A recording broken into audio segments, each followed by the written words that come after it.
Hello, everyone. Welcome to the show today. This is going to be episode 1. I'm going to go over the pre-Riffs history, so to speak. But with that being said, I'm your friend named Techno Wizard. Please like, share, subscribe, spread the news about the channel, and comment in the comment section. Let me know if I'm doing right, let me know if I'm wrong. All right, so let's get into this. All right. Basically, Riffs happens after a 300 years at 300 to 100, 250 years after a great cataclysm. Now, the post-apocalyptic calendar you usually start off with is PA 0 or 101.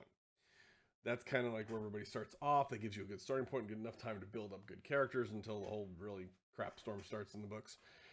All right, but before then, how do I phrase this? Mankind reached kind of a zenith. Massive deaths of technology, cybernetics, chemical augmentation, genetic augmentation. Most diseases were cured. We, in fact, went even to the stars. We colonized Mars, the moon. Yeah, probably looking at a couple other things. They actually have books on those if you're interested. But primarily, I'm going to keep this to Earth. Did all that, and some of the projects that were happening, you actually still deal with the legacy of.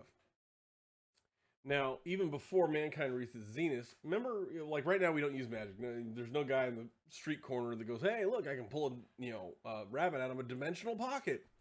There's nobody that does fireball or magic missile if you're so inclined.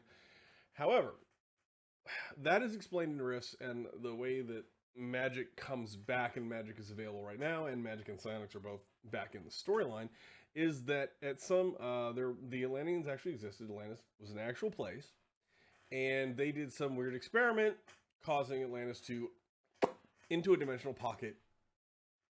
It does reappear, but only when the rifts happen, and it's.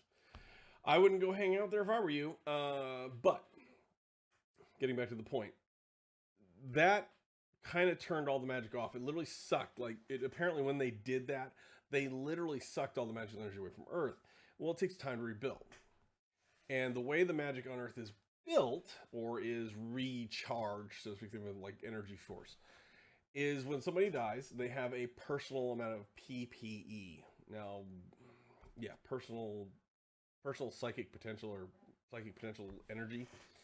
Yeah, I'll get into it later. But basically, this is whenever you die, it is doubled and then poured into the planet's Leyline network. Essentially, magical energy flows across the planet. With that being said, let me go to this image because this will be kind of cool to see. Now, this is basically it. These are ley lines as you can see them from Earth. They're big, giant magical energy lines, and there's millions of smaller ones all over the place. But these didn't exist during our time. They don't exist right now. This is kind of how they explain it. What happened is for some reason, magic was kind of shielded or hidden from Earth, and people weren't using it.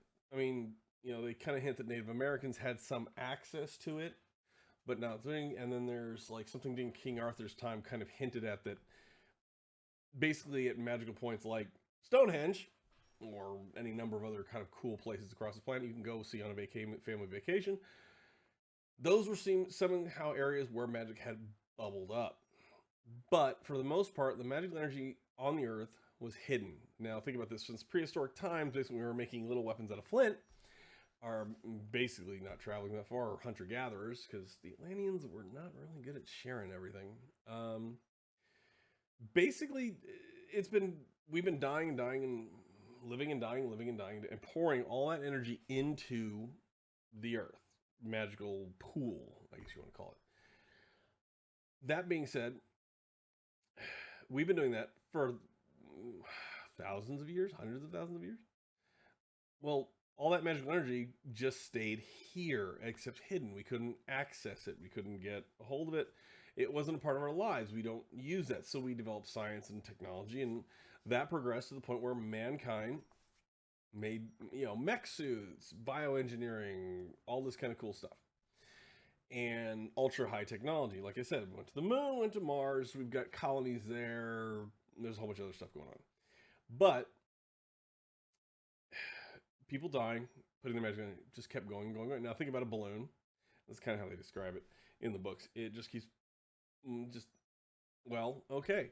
during mankind's zenith, of course, two countries decide to go to war because they hate each other for some guy stole some guy's sheep 4,000 years ago, and they just never quite got over because that was a really special sheep.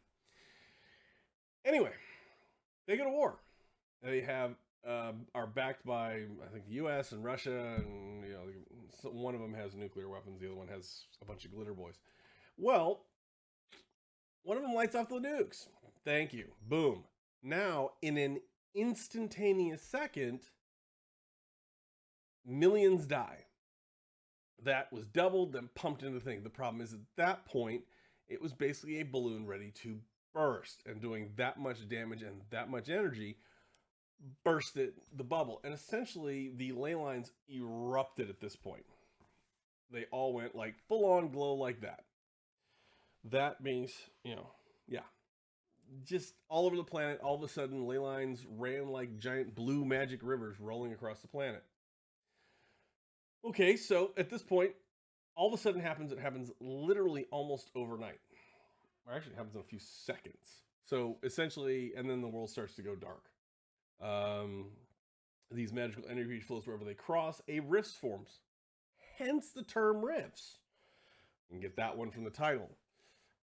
Now, during this time period, they actually do have a game during this time period, which I do recommend reading if you're a player, because this is really kind of a good read to go. You kind of get a very good understanding of how it works. And it is, as one would put it, bloody awesome. You can get a real good sense of where everything is going, where it's been.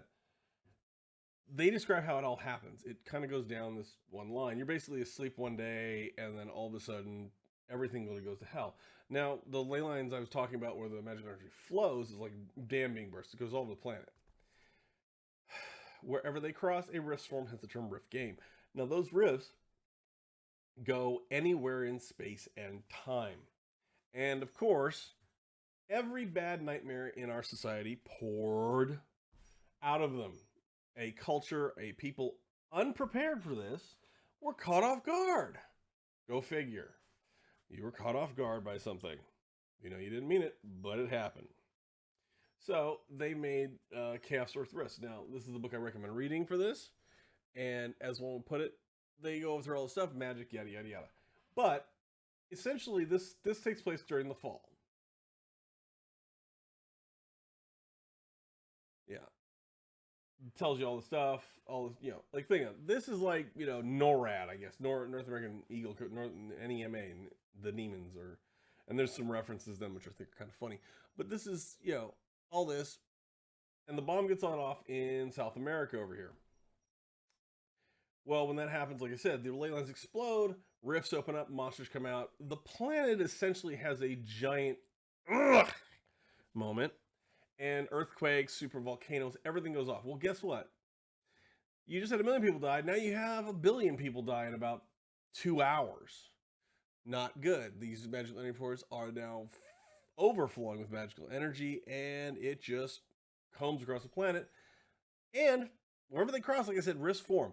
Monsters come pouring out of those. Nobody knows how to deal with them. Nobody knows how to fight them. If you're lucky to be near a military base, maybe they can protect you. You can go there and get protection, because there's the North American Eagle military. By the way, this is the date they give for this happening. Earth, December 21st, 2098. So if you live that long and you want to wait for it, you can. But, like I said, yeah, the NEMA, and then the Great Chasm, it basically exploded. All right? So, with that being said, everything went to hell. And all of a sudden, people had to deal with it. And technology is lost in Dark Ages. This whole event basically plunges the Earth into a Dark Age. And if you were smart enough, or you were lucky enough, you had some technology, like people kept factories alive, people moved to where they get, like, military bases. They moved to giant cities, or big cities, where they thought they could find refuge in other people, only to find out that there's monsters running around there. Now, luckily, the NEMA does do a pretty good job of saving enough people, North American Eagle Military Alliance, but, you're still dealing with billions of people dying. That all culminates, and if you play Rift, Chaos Earth, I recommend you at least read the books. Reading them will tell you all the crap that went down, plagues came to Earth, monsters that nobody thought existed. In fact, there are several demons and monsters that only exist at that time because they are drawn to chaos. And literally, Earth was the essential center lever of chaos in the Megaverse at that point. So they're brought, and they're there to cause chaos. That's it. The world basically goes dark in about, I think, a day. Like the last thing they lose contact, you're basically reduced in a day, or trying to remember, people holding out, people building, talking on a shortwave radio. You only go like 5-15 miles. You can only get so far with those. Cell phone service goes down immediately, and World Wide Web dies instantaneously because all these things happen. I mean, even if the server base wasn't there, the lines connecting it, the satellites were destroyed. Things went haywire. Now, dealing with all that, the NEMA, the military at that time, manages to probably cut out a couple sections. Rifts happens 200 to 300 years after this. Think about that. Billions and billions of people dying. All that Mars Rifts are in it. Now, in Rifts, you are then 250, 300 years past that. Mankind has kind of eked itself out. It is sort of barely there. There's a coalition of states in North America, but places have survived. But what I really want you to get the sense of, and this is where I'm going to end this video, is understand in Rifts where the whole scenario comes from. Why are things like, you can go traveling in Rifts and find a mall that was covered up by vegetation. You can find lost technology. You can find lost libraries, museums. In your storytelling, I want you to understand, like, I do relic hunter campaigns and I do builder campaigns where they're trying to build a civilization, or one of my favorite ones is you guys are there to go find things, i.e. you're hired by somebody who says, I want you to find me the Louisville Slugger that Babe Ruth used. It's in New York, but you're going to have to travel there. Here's a map. This guy who thinks he can get there. That kind of thing is plot seeds I use and plot devices I use. Understand where you are. You are crawling. Humankind has just barely gotten out of this. This, of course, leads to xenophobia and a bunch of other things they play with in the series, which is good. You should play with those because there's people that, naturally would be, it doesn't look like me, I'm shooting at it. That's part of the game. But, like I said, I want you to understand that this comes from your mankind at this point. When you play the game of Rifts and you start at PA 101, is just about climbing out of things. They've gotten some things pretty settled, but most of the continent, most of the planet, in fact, is wild. Is covered up by trees again. It is almost returned to nature at a certain point, and at certain points it hasn't. Things have been destroyed, millions of things destroyed, but there are still things to find. All right, so with that being said, please like, share, subscribe, and let me know what you think. Let me know in the comment section. Tell me if I'm doing wrong or right, if you like the way I'm talking, the way I'm not talking, and let me know. So, see you around the Megaverse, and yes, I do know Chad the Man.